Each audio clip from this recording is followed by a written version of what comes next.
తిరుపతి జిల్లా నాయుడుపేట తహసీల్దార్ కార్యాలయం వద్ద ఏర్పాటు చేసిన ప్రజా దర్బార్ కార్యక్రమంలో సూలూరుపేట ఎమ్మెల్యే నెలవల విజయశ్రీ, మండల అధికారులు, టీడీపీ నాయకులు, కార్యకర్తలు పాల్గొన్నారు. ప్రజా దర్బార్ కార్యక్రమంలో ఎమ్మెల్యే విజయశ్రీకి తమ సమస్యలను తెలపడానికి అర్జీదారులు పోటెత్తారు.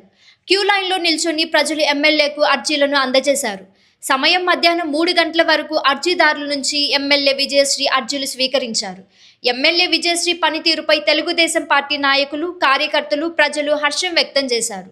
భోజనం కూడా లెక్క చేయకుండా అర్జీలను స్వీకరించి వాటి పరిష్కారానికి అధికారులు ఆదేశించిన ఎమ్మెల్యే విజయశ్రీ పనితీరును పలువురు అభినందించారు. రాజ్యాంగ దినోత్సవం రోజు నవంబర్ 26వ తారీఖున అమరావతిలో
దయచేసి రిటైర్ ఆర్ఐ గారు సుబ్రహ్మణ్యం సార్, మీరు